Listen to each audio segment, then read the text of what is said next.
ಮಂಗಳೂರಿನಲ್ಲಿ ಫ್ಲ್ಯಾಟ್ ತಗೊಳ್ಬೇಕಾ ಅಥವಾ ಇಂಡಿಪೆಂಡೆಂಟ್ ಮನೆ ತಗೊಳ್ಬೇಕಾ? ಇದರ ಬಗ್ಗೆ ಪ್ರತಿಯೊಬ್ಬರಿಗೂ ತಮ್ಮದೇ ಆದ ಒಂದು ಅಭಿಪ್ರಾಯ ಇರ್ತದೆ. ಆದರೆ ನಿಜವಾಗ್ಲೂ ನೀವು ಪ್ರಾಪರ್ಟಿಯನ್ನು ಪರ್ಚೇಸ್ ಮಾಡುವ ಮುಂಚೆ ಯಾವೆಲ್ಲ ಫ್ಯಾಕ್ಟರ್ಸನ್ನು ಕನ್ಸಿಡರ್ ಮಾಡಬೇಕು, ಇದನ್ನು ನಾನು ಪಾಯಿಂಟ್ ಬೈ ಪಾಯಿಂಟ್ ಈ ವಿಡಿಯೋದಲ್ಲಿ ಎಕ್ಸ್ಪ್ಲೇನ್ ಮಾಡ್ತೇನೆ. ಈ ವಿಡಿಯೋ ಎಂಡ್ ಆಗೋದ್ರೊಳಗೆ ನಿಮಗೆ ಯಾವ ಥರದ ಪ್ರಾಪರ್ಟಿ ಪರ್ಚೇಸ್ ಮಾಡಬೇಕು ಮತ್ತು ಯಾಕೆ, ಇದರ ಬಗ್ಗೆ ಕ್ಲಾರಿಟಿ ಸಿಗ್ತದೆ. ನೀವೀಗ property talk with Radhika YouTube ಚಾನಲ್ನಲ್ಲಿ ಮಂಗಳೂರು ರಿಯಲ್ ಎಸ್ಟೇಟ್ ಇನ್ಫಾರ್ಮೇಟಿವ್ ಸೀರೀಸ್ನ 10ನೇ ಎಪಿಸೋಡನ್ನು ನೋಡ್ತಾ ಇದ್ದೀರಿ. ಡಿಸ್ಕ್ರಿಪ್ಷನ್ ಬಾಕ್ಸ್ನಲ್ಲಿರುವ ಪ್ಲೇಲಿಸ್ಟ್ನ ಲಿಂಕ್ ಮೇಲೆ ಕ್ಲಿಕ್ ಮಾಡಿ ಈ ಸೀರೀಸ್ನ ಬೇರೆ ಎಪಿಸೋಡ್ಸ್ ಕೂಡ ನೀವು ನೋಡ್ಬೋದು.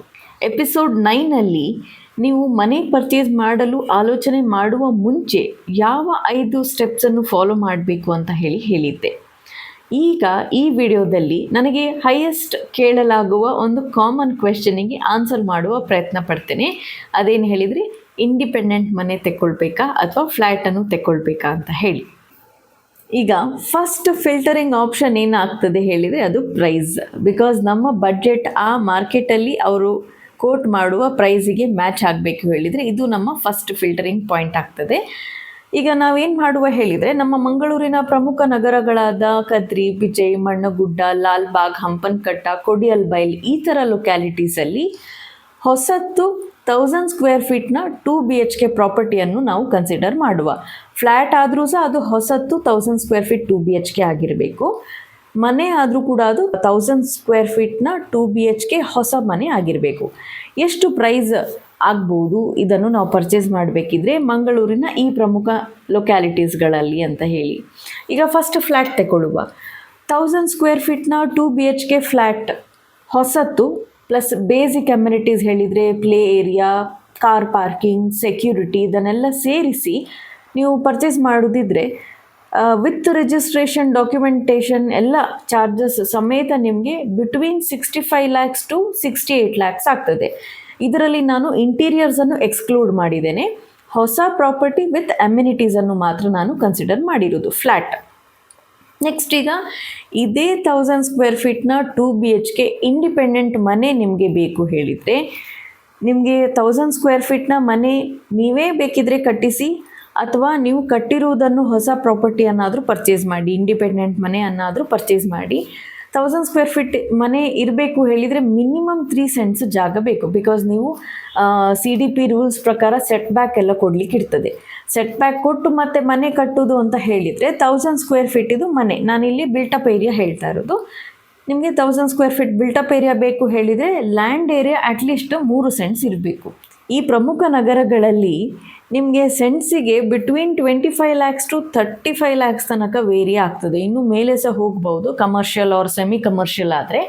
ನಾನು ಖಾಲಿ ರೆಸಿಡೆನ್ಷಿಯಲ್ ಹೇಳ್ತಿರೋದು. ಈಗ ಕಾರ್ನರ್ ಪ್ಲಾಟ್ ಅಥವಾ ಈಸ್ಟ್ ಫೇಸಿಂಗ್, ನಾರ್ತ್ ಫೇಸಿಂಗ್ ಈ ಥರ ಆದರೆ ಸ್ವಲ್ಪ ಎಕ್ಸ್ಪೆನ್ಸಿವ್ ಇರ್ತದೆ. ಸ್ವಲ್ಪ ಇಂಟೀರಿಯರ್ ಇದೆ, ರೋಡ್ ವಿಡ್ತ್ ಸ್ವಲ್ಪ ಕಡಿಮೆ ಇದೆ ಹೇಳಿದರೆ ನಿಮಗೆ ಒಂದು 25 lakhs% ಸಿಗ್ಬೋದು. ಹೀಗೆ ಅದು ವೇರಿ ಆಗ್ತದೆ ಪ್ರೈಸ್. ಈಗ ಕದ್ರಿ ಒಳಗೆ ನಾವು ಸಪೋಸ್ ತಗೊಳ್ಳೋದಿದ್ರೆ, ಆ ಕದ್ರಿ ಒಳಗೆ ಎಲ್ಲಿ ಇದೆ, ಮೇನ್ ರೋಡಿಂದ ಎಷ್ಟು ದೂರ ಇದೆ, ಎಷ್ಟು ಇಂಟೀರಿಯರಲ್ಲಿದೆ, ಅದರ ಮೇಲೆ ಪ್ರೈಸ್ ಡಿಫರ್ ಆಗ್ತದೆ. ಈಗ ನಾವು ಲೀಸ್ಟ್ ಪ್ರೈಸನ್ನೇ ಕನ್ಸಿಡರ್ ಮಾಡುವ. 25 lakhs% ಅಂತ ಹೇಳಿಯೇ ಕನ್ಸಿಡರ್ ಮಾಡುವ. 3 cents ಹೇಳಿದರೆ ನಿಮಗೆ ಅಲ್ಲೇ 75 lakhs ಆಯಿತು. ಫ್ಲ್ಯಾಟ್ ಇದು price with registration 65 to 68 lakhs ನಾನು ಹೇಳಿದ್ದು.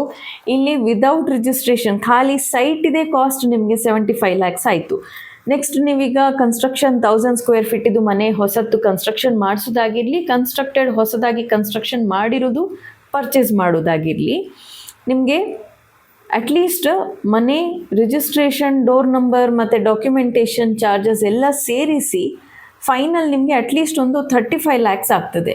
ಸೊ 75 lakhs ಪ್ಲಸ್ 35 lakhs ಹೇಳುವಾಗ ಅಲ್ಲೇ ನಿಮಗೆ 1.1 CR ಇಂದ 1.2 CR ತನಕ ನಿಮಗೆ ಪ್ರಾಪರ್ಟಿ ಪ್ರೈಸು ವೇರಿ ಆಗ್ತದೆ. ಆಲ್ಮೋಸ್ಟ್ ಫ್ಲ್ಯಾಟ್ ಇದು ಪ್ರೈಸ್ನ ಡಬಲ್ ಆಗ್ತದೆ.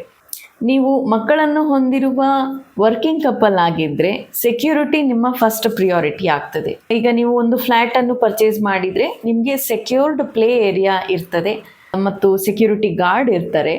ಹಾಗಾಗಿ ಜನರಲ್ ಪಬ್ಲಿಕ್ಕಿಗೆ ಎಂಟ್ರಿ ಇರುವುದಿಲ್ಲ.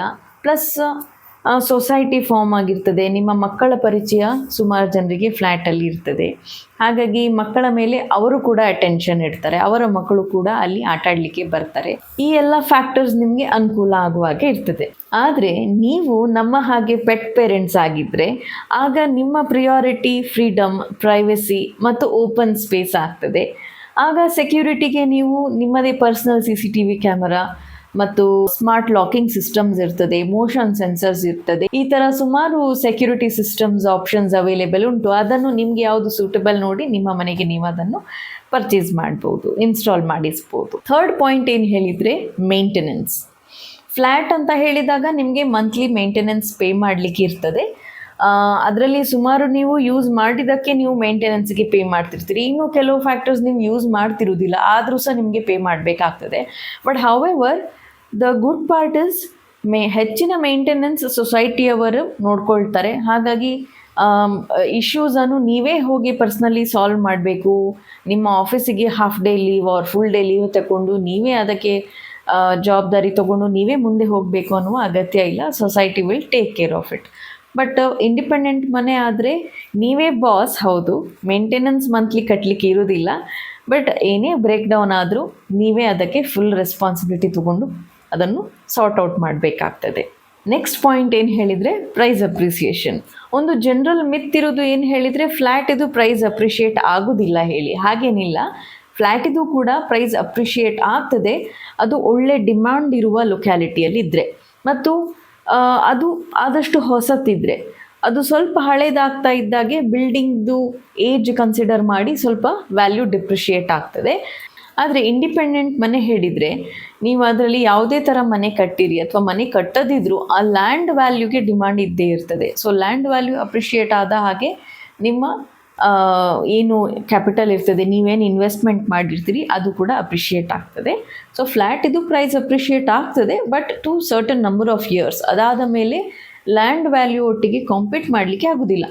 ಬಟ್ ಲ್ಯಾಂಡ್ ವ್ಯಾಲ್ಯೂ ಹೇಳಿದಾಗ irrespective of what kind of building you have constructed, ಅದು ಅಪ್ರಿಷಿಯೇಟ್ ಆಗೇ ಆಗ್ತದೆ. ನೆಕ್ಸ್ಟ್ ಪಾಯಿಂಟ್ ಏನು ಹೇಳಿದರೆ ಫ್ಯೂಚರ್ ಎಕ್ಸ್ಪ್ಯಾನ್ಷನ್. ಈಗ ಹೆಚ್ಚಾಗಿ ನಮ್ಮಲ್ಲಿ ನಾವು ಒಂದು ಪ್ರಾಪರ್ಟಿಯನ್ನು ತಗೊಳ್ಳೋದು ಹೇಳಿದರೆ ಲೈಫ್ ಟೈಮಲ್ಲಿ ಅದು ಒಂದೇ ಬಾರಿ ಆಗಿರ್ತದೆ. ಸೊ ಒಂದು ಬಾರಿ ನಾವು ತಗೊಳ್ಳುವಾಗ ನಾವು ನೆಕ್ಸ್ಟ್ 20 or 25 ಇಯರ್ಸ್ ಇದು ಫ್ಯೂಚರನ್ನು ಕೂಡ ಆಲೋಚನೆ ಮಾಡಿ ತಗೊಳ್ಬೇಕಾಗ್ತದೆ. ಈಗ ನೀವು ಫ್ಲ್ಯಾಟ್ ತಗೊಳ್ಳೋದು ಹೇಳಿದರೆ ನೀವು ತಗೊಳ್ಳುವಾಗ ಏನಿತ್ತು ನೋಡಿ ಅದೇ ಥರ ಇರ್ತದೆ ಎಷ್ಟೇ ವರ್ಷ ಹೋದರೂ. ಅಂದರೆ ನೀವು ಫರ್ದರ್ ಎಕ್ಸ್ಪ್ಯಾನ್ಷನ್ ಮಾಡಲಿಕ್ಕೆ ಆಗೋದಿಲ್ಲ. ಮತ್ತೊಂದು ಹೊಸ ರೂಮ್ ಕಟ್ಟಿಸೋದು ಆರ್ ಏನಾದರೂ ಒಂದು ಡೆಮಾಲಿಷ್ ಮಾಡಿಸೋದು, ಹೀಗೆ ಮೇಜರ್ ಆಲ್ಟರೇಷನ್ ಏನೂ ನಿಮಗೆ ಮಾಡಲಿಕ್ಕೆ ಆಗೋದಿಲ್ಲ.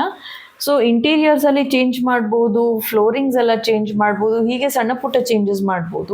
ಅದೇ ಇಂಡಿಪೆಂಡೆಂಟ್ ಮನೆ ಹೇಳಿದರೆ ನೀವು ಬೇಕಿದ್ರೆ ಮತ್ತೊಂದು ಫ್ಲೋರ್ ಕನ್ಸ್ಟ್ರಕ್ಷನ್ ಮಾಡಿಸ್ಬೋದು, ಆರ್ ನೀವು ಇಡೀ ಬಿಲ್ಡಿಂಗನ್ನೇ ಡೆಮಾಲಿಷ್ ಮಾಡಿ ಹೊಸದಾಗಿ ಬಿಲ್ಡಿಂಗನ್ನು ಕನ್ಸ್ಟ್ರಕ್ಷನ್ ಮಾಡಿಸ್ಬೋದು. ಹೀಗೆ ನೀವು ಕಂಪ್ಲೀಟ್ ಚೇಂಜ್ ಮಾಡುವ ಆಪ್ಷನ್ ಕೂಡ ನಿಮಗೆ ಇರ್ತದೆ.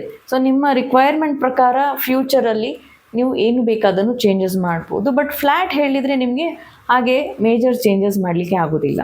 ಹಾಗಂತ ಹೇಳಿ ಫ್ಲ್ಯಾಟ್ ತೊಗೊಳ್ಬಾರ್ದು ಅಂತ ಏನಿಲ್ಲ. ಈಗ ನಾನು ಹೇಳಿದಾಗೆ ಇಂಡಿಪೆಂಡೆಂಟ್ ಮನೆ ಹೇಳಿದರೆ ಒಮ್ಮೆಲೆ ನೀವು 1.1 to 1.2 CR ಹಾಕಬೇಕಾಗ್ತದೆ. ಅದೇ ಫ್ಲ್ಯಾಟ್ ಆದರೆ ನೀವು ಹಾಫ್ ಆಫ್ ಇಟ್ ಆಗ್ತಾ ಇರೋದು, ಆಲ್ಮೋಸ್ಟ್ ಅರ್ಧ ಅದರದ್ದು ಹಾಕ್ತಾ ಇರೋದು. ನೀವು ಆ ಟೈಮ್ ಫ್ರೇಮಲ್ಲಿ ಒಂದು 10 years or 15 years ನೀವು ಸೇವ್ ಮಾಡಿ ಬೇಕಿದ್ರೆ ಮತ್ತೊಂದು ಫ್ಲ್ಯಾಟನ್ನು ಕೂಡ ಪರ್ಚೇಸ್ ಮಾಡ್ಬೋದು, ಅವ್ರು ಮತ್ತೊಂದು ಸೈಟ್ ಪರ್ಚೇಸ್ ಮಾಡ್ಬೋದು. ಬಟ್ ಇಂಡಿಪೆಂಡೆಂಟ್ ಮನೆ ನೀವು ನಿಮ್ಮ ಎಲ್ಲ ಸೇವಿಂಗ್ಸನ್ನು ವಾಶೌಟ್ ಮಾಡಿ ಹಾಕಿದರೆ ಪುನಃ ನೀವು ಸೇವ್ ಮಾಡಿ ಹೊಸದಾಗಿ ನೀವು ಒಂದು ಇಂಡಿಪೆಂಡೆಂಟ್ ಮನೆ ತಗೊಳ್ಳೋದು ಅಂತ ಹೇಳಿದರೆ ಸ್ವಲ್ಪ ಚಾಲೆಂಜಿಂಗ್ ಇರ್ತದೆ. ಮತ್ತು ಹೊಸ ಫ್ಲ್ಯಾಟ್ ಹೇಳಿದರೆ ಅದು ರೇರಾ ಅಪ್ರೂವ್ಡ್ ಇರ್ತದೆ. ಸೊ ಎಲ್ಲ ಟೈಟಲ್ಸ್ ಕ್ಲಿಯರ್ ಇರ್ತದೆ, ಲೋನಿಗೆ ಸಹ ಈಸಿ, ಮತ್ತು ಇನ್ ಫ್ಯೂಚರ್ ಕೂಡ ಲೀಗಲ್ ಇಶ್ಯೂಸ್ ಬರ್ಬೋದಾ ಅನ್ನುವ ಒಂದು ಫಿಯರ್ ಇರೋದಿಲ್ಲ. ಅದೇ ನೀವು ಇಂಡಿಪೆಂಡೆಂಟ್ ಮನೆ ತಗೊಳ್ಳೋದು ಹೇಳಿದರೆ ನೀವು ಡಾಕ್ಯುಮೆಂಟ್ಸನ್ನು ಕರೆಕ್ಟಾಗಿ ವೆರಿಫೈ ಮಾಡಿಸಬೇಕು. ಒಮ್ಮೆ ಪ್ರಾಪರ್ಟಿ ಪರ್ಚೇಸ್ ಮಾಡಿದ ಮೇಲೆ ನೀವು ಪ್ರಾಬ್ಲಮಲ್ಲಿ ಸಿಕ್ಕಾಕೊಳ್ಳುವ ಬದಲು ನೀವು ಪರ್ಚೇಸ್ ಮಾಡುವ ಮುಂಚೆ ಬೇಕಿದ್ರೆ ಒಂದು ಲಾಯರ್ ಅಥವಾ 2 ಲಾಯರ್ನ ಒಪಿನಿಯನ್ ತಗೊಂಡು 100% ಶ್ಯೂರ್ ಇದ್ದಾಗ ನೀವು ಆ ಪ್ರಾಪರ್ಟಿಯನ್ನು ಪರ್ಚೇಸ್ ಮಾಡ್ಬೋದು. ಮತ್ತು ನೆಕ್ಸ್ಟ್ ಪಾಯಿಂಟ್ ಏನು ಹೇಳಿದರೆ ಯಾವ ಥರ ಲೈಫ್ ಸ್ಟೈಲ್ ನೀವು ಇಷ್ಟಪಡ್ತೀರಿ ಅಂತ ಹೇಳಿ. ನಿಮಗೆ ಕಮ್ಯುನಿಟಿಯಲ್ಲಿ ಇರೋದು, ತುಂಬ ಜನರ ಪರಿಚಯ ಮಾಡ್ಕೊಳ್ಳೋದು, ಅವರೊಟ್ಟಿಗೆ ರೆಗ್ಯುಲರ್ಲಿ ಸೋಷಲೈಸ್ ಆಗೋದು, ಈ ಥರ ಲೈಫ್ ಸ್ಟೈಲ್ ನಿಮಗೆ ಇಷ್ಟ ಆಗೋದಿದ್ರೆ ಫ್ಲ್ಯಾಟ್ ನಿಮಗೆ ಒಂದು ಬೆಸ್ಟ್ ಆಪ್ಷನ್ ಹೇಳ್ಬೋದು. ಇನ್ ಕೇಸ್ ನಿಮಗೆ ಪ್ರೈವಸಿ ಬೇಕು, ತುಂಬ ಗ್ಯಾದರಿಂಗಲ್ಲಿ ಹೋಗೋದು, ರೆಗ್ಯುಲರ್ ಬೇಸಿಸಲ್ಲಿ ಸೋಷಲೈಸ್ ಆಗೋದು, ಇದು ತುಂಬ ಇಷ್ಟ ಇಲ್ಲ. ಸೋಷಲೈಸ್ ಆದರೂ ನಿಮಗೆ ನಿಮ್ಮದೊಂದು ಪ್ರೈವಸಿ ನೀವು ಇಷ್ಟಪಡ್ತೀರಿ ಅಂತ ಹೇಳಿದರೆ ನೀವು ಇಂಡಿಪೆಂಡೆಂಟ್ ಮನೆ ತಗೊಳ್ಳೋದು ಬೆಸ್ಟ್. ನೆಕ್ಸ್ಟ್ ಪಾಯಿಂಟ್ ಏನು ಹೇಳಿದರೆ ರೆಂಟಿಂಗ್ ಪೊಟೆನ್ಷಿಯಲ್. ಈಗ ನೀವು ಒಳ್ಳೆ ಡಿಮಾಂಡ್ ಇರುವ ಲೊಕ್ಯಾಲಿಟಿಲಿ ನಿಮ್ಮದು ಫ್ಲ್ಯಾಟ್ ಇದ್ದರೆ ನಿಮಗೆ ಟೆನೆಂಟ್ ಸಿಗೋದು easy when compare to an independent house. ಅದೇ ಇಂಡಿಪೆಂಡೆಂಟ್ ಮನೆ ಹೇಳಿದರೆ ರೆಂಟ್ ಅರ್ನ್ ಮಾಡುವ ಪೊಟೆನ್ಷಿಯಲ್ ಜಾಸ್ತಿ ಇದೆ, ಬಟ್ ಅದಕ್ಕೆ ಬರುವ ಟೆನೆಂಟ್ ಕೂಡ ಸ್ವಲ್ಪ ಕಡಿಮೆ ಇರ್ತಾರೆ. ಅಂದರೆ ನೀವು ಲಾಂಗರ್ ಪೀರಿಯಡ್ ವೆಯ್ಟ್ ಮಾಡಬೇಕು ನಿಮ್ಮ ಪ್ರೈಸಿಗೆ ನಿಮಗೆ ಟೆನೆಂಟ್ ಸಿಗಲಿಕ್ಕೆ. ಬಟ್ ವೇರಾಸ್ ಫ್ಲ್ಯಾಟ್ ಹೇಳಿದರೆ ನಿಮಗೆ ಸುಮಾರು ಜನ ವರ್ಕಿಂಗ್ ಪ್ರೊಫೆಷ್ನಲ್ಸ್ ಮನೆ ನೋಡ್ತಾ ಇರ್ತಾರೆ. ಸೊ ನಿಮ್ಮ ಫ್ಲ್ಯಾಟ್ ಈಸಿಯಾಗಿ ರೆಂಟಿಗೆ ಹೋಗ್ತದೆ, ತುಂಬ ಡಿಲೇ ಆಗೋದಿಲ್ಲ.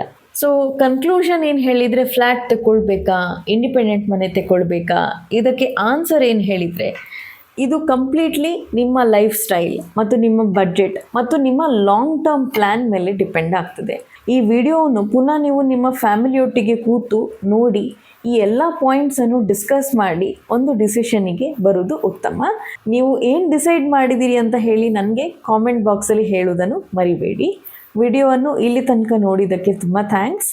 ನೀವು ಇನ್ನೂ ಸಹ ಚಾನಲ್ಗೆ ಸಬ್ಸ್ಕ್ರೈಬ್ ಆಗದಿದ್ದರೆ ಖಂಡಿತ ಚಾನಲ್ಗೆ ಸಬ್ಸ್ಕ್ರೈಬ್ ಆಗಿ ಇನ್ನೂ ಹೆಚ್ಚಿನ ಈ ಥರ ಇನ್ಫಾರ್ಮೇಟಿವ್ ವೀಡಿಯೋಸ್ ನಾನು ನಿಮಗೆ ತರಲಿದ್ದೇನೆ. ನೆಕ್ಸ್ಟ್ ವಿಡಿಯೋದಲ್ಲಿ ಹೊಸ ಪ್ರಾಪರ್ಟಿಯನ್ನು ಪರ್ಚೇಸ್ ಮಾಡಬೇಕಾ ಅಥವಾ ರೀಸೇಲ್ ಪ್ರಾಪರ್ಟಿಯನ್ನು ಪರ್ಚೇಸ್ ಮಾಡೋದು ಒಳ್ಳೆಯದಾ, ಇದನ್ನು ನಾನು ಡೀಟೇಲ್ ಆಗಿ ಪಾಯಿಂಟ್ ಬೈ ಪಾಯಿಂಟ್ ಎಕ್ಸ್ಪ್ಲೇನ್ ಮಾಡ್ತೇನೆ. ನೆಕ್ಸ್ಟ್ ವಿಡಿಯೋಗಾಗಿ ವೆಯ್ಟ್ ಮಾಡಿ. Thank you for watching the video once again. Signing off, Radhika Kudva.